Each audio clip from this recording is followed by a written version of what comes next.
Hi అండి అందరికీ. ఈరోజు గోరు చిక్కుడు ఫ్రైలో ఒక్కసారి ఈ పొడి కొట్టి వేయండి, చాలా బాగుంటుంది. కానీ ఈ గోరు చిక్కుడు వేపులు మనం చాలా రకాలుగా తయారు చేసుకోవచ్చు. ఈ ఈ పల్లీలు కారం పొడి వేసుకుంటే చాలా బాగుంటుంది, ఇంకా పప్పుల పొడి వేసుకునే బాగుంటుందండి. ఇట్లా చాలా రకరకాలుగా చేసుకోవచ్చు. కానీ ఇట్లా ఈ విధంగా చేసుకునే కూడా చాలా బాగుంటుంది. ఇట్లా రైస్లోకి మనం ఎప్పుడన్నా తోటకూర పప్పు చేసుకున్నా ఇట్లా రకాలుగా ఏదైనా రసం చేసుకున్నా కానీ ఇట్లా చేసుకునేటప్పుడు దీని కాంబినేషన్గా ఈ గోరుచిక్కుడు ఫ్రై ఇలా చేసుకున్నారంటే చాలా బాగుంటుంది. చూసారా, ఈ పల్లీలో కారం పొడి వేసుకుంటే చాలా రుచిగా ఉంటుంది. నేనైతే ఈ వీడియోలో చూపిస్తాను ఎలా తయారు చేసేది. సింపుల్గా ఉంటుంది, కానీ మీరు తప్పకుండా ఇలా ట్రై చేయండి. చాలా అంటే చాలా బాగుంటుంది. ఒకసారి చూసారా, నేను 1/4 కేజీ మట్టికాయ, వీటిని మట్టికాయలు కూడా అంటారండి, మేము మా సైడ్ అయితే మట్టికాయలు అంటాము. ఈ విధంగా ఈ మట్టికాయలు ఒలుచుకొని ఒకసారి బాగా వాష్ చేసుకొని కుక్కర్లో ఉడకబెట్టుకుంటున్నాను. మీరు కుక్కర్లో అయినా కానీ పాత్రలో కానీ ఇట్లా ఉడకబెట్టుకోవచ్చు. కుక్కర్లో అయితే ఒకటి విజిల్ చాలు. ఇందులో వాటర్ కూడా ఎక్కువ పోయిన అవసరం లేదు, ఒక గ్లాస్ చాలు. ఇట్లా ఒక విజిల్ వచ్చినాక పక్కన పెట్టేసేయండి. ఇప్పుడైతే మనము వీటికి కారం పొడి తయారు చేసుకుందాము. కొంచెం మసాలా పౌడర్ అనేది, ఎక్కువ మసాలా అంటే ఏం లేదండి. ఇట్లా శనక్కాయలు అనేటివి కొంచెం బాగా వేగనివ్వాలి.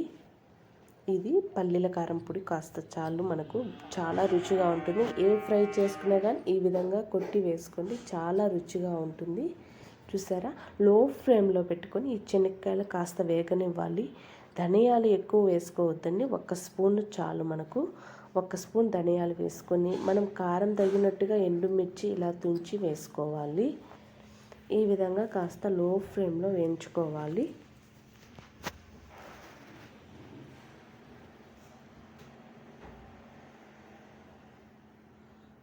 చూసారా, ఈ విధంగా అయితే చాలు మనకు. ఇందులో కాస్త ఎండు కొబ్బరి కూడా ఎక్కువ వేసుకోకండి, కొద్దిగా వేసుకోవాలి. ఇవి మనము గ్రైండ్ చేసేటప్పుడు ఎండు కొబ్బరి అయితే వేసుకుందాము. ఈ విధంగా మనము వేయించి పెట్టుకొని పక్కనైతే పెట్టేసుకోవాలి. ఇప్పుడు ఒక చిన్న మిక్సీ జార్ తీసుకొని అందులో ఎండు కొబ్బరి కొద్దిగా వేసుకోవాలి. ఇప్పుడు మనము వేయించి పెట్టుకున్న ఈ పల్లీలు అన్నీ వేసుకోవాలి. నేను శనక్కాయలు వాడుతున్నా, మామూలుగా అయితే తెల్లపప్పులైనా ఇట్లనే వేయించుకోకుండా తెల్లపప్పులు, ఒట్టి కొబ్బరి, ఇలాగే ఉప్పు కాస్త ఎండుమిర్చి వేసుకొని మిక్సీ అయినా పట్టుకోవచ్చు. ఇందులో నేను శనక్కాయలు వాడుతున్నాను. ఈ విధంగా మనము కొంచెం గ్రైండ్ చేసుకోవాలి. ఈ విధంగా కాస్త ఉప్పు వేసుకొని గ్రైండ్ చేసుకోవాలి. ఇందులో వెల్లుల్లిపాయలు ఒక 8 అట్లా వేసుకోవాలి, 5-6 కానీ అట్లా వేసుకోవాలి. వెల్లుల్లిపాయలు వేసుకున్నాక ఈ విధంగా గ్రైండ్ చేసుకొని పక్కన పెట్టేసుకోవాలి. అదేవిధంగా మళ్ళీ స్టవ్ వెలిగించి కడాయి పెట్టుకొని అందులో 3 స్పూన్లు అయితే ఆయిల్ వేసుకుందాము. ఇలాగా 3 స్పూన్లు ఆయిల్ వేసుకొని ఆయిల్ అనేది కాస్త వేడెక్కిన తర్వాత ఇందులో మనము 1 స్పూన్ అయితే పోపు దినుసులు వేసుకోవాలి. ఈ పోపు దినుసులు వేసుకొని కొంచెం కరివేపాకు, ఎండుమిర్చి ఇలా తుంచి వేసుకోవాలి. ఇవి కాస్త పోపు లో ఫ్లేమ్లో పెట్టి కాస్త వేగనివ్వాలి. అలాగే చిన్న మీడియం సైజ్ ఆనియన్ తీసుకొని ఇలా కట్ చేసుకొని వేసుకోవాలి. ఇవి కాస్త ఆనియన్స్ బాగా ఫ్రై చేసుకోవాలి.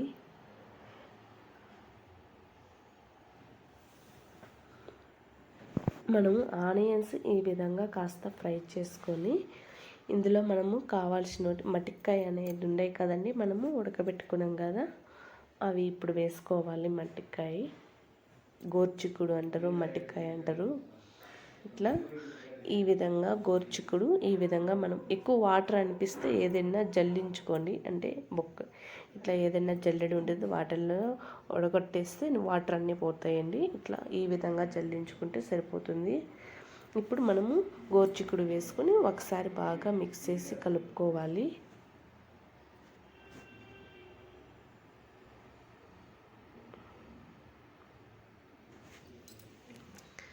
ఈ విధంగా ఒకసారి మనము అంత బాగా కలిసేలాగా కలుపుకోవాలి. ఇంకా ఉప్పు ఏమైనా తక్కువ అనిపిస్తే, ఆల్రెడీ మనము ఈ గోరుచిక్కుడు ఉడికేటప్పుడు కుక్కర్లో కొద్దిగా వేసినాం, పొడిలో వేసినామండి.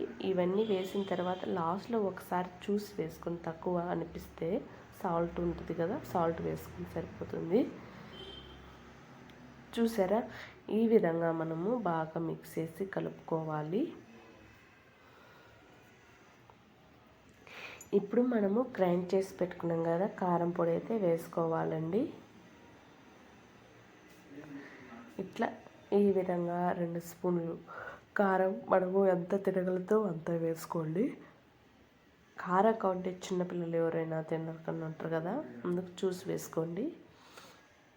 ఇట్లా నేను ఒక 4 స్పూన్లు అయితే ఇట్లా ఈ విధంగా మనం గ్రైండ్ చేసి పెట్టుకున్నది వేసుకున్నాను కారం పొడి. ఇప్పుడు అంతా బాగా కలిసేలాగా కలుపుకోవాలి.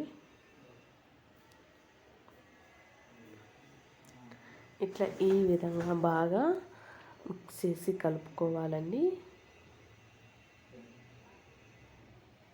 చూసారా, ఈ విధంగా ఒకసారి మీరు ట్రై చేయండి. ఎప్పుడైనా తోటకూర పప్పు, టమోటా పప్పు, ఇట్లా ఎండుమిరకాయలు వేసుకొని పప్పు చేసుకున్నప్పుడు, అలాగే పచ్చడి చేసుకున్నప్పుడు, రసం చేసుకున్నప్పుడు, ఏ దాంట్లోకైనా కాంబినేషన్గా ఇది చేసుకున్నారంటే చాలా బాగుంటుంది.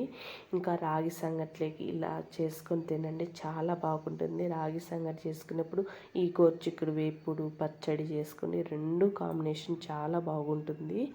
ఎక్కువగా మేమైతే రాగి సంగటి, ఈ గోరుచిక్కుడు వేపుడు పచ్చడి, శనక్కాయల పచ్చడి చేసుకుంటామండి, చాలా రుచిగా ఉంటుంది. మీరు కూడా ఒకసారి తప్పకుండా ట్రై చేయండి, ఓకేనా. చూసారా, ఈ విధంగా అయితే ఒక విజిల్కే చాలు. మనకు ఈ కుక్కర్లో వేసుకునేటప్పుడు ఒక విజిలే చాలు, మళ్ళీ 2 విజిల్ వస్తే మెత్తగా ఉంటే బాగుండదండి. ఇంకా అంతేనండి, ఇది గోరుచిక్కుడు వేపుడు. ఒక్కసారి ఈ పొడి కొట్టి వేయండి, చాలా బాగుంటుంది. మీరు కూడా తప్పకుండా ట్రై చేసి కామెంట్ బాక్స్లో కామెంట్ చేసి చెప్పండి, ఓకేనా ఫ్రెండ్స్.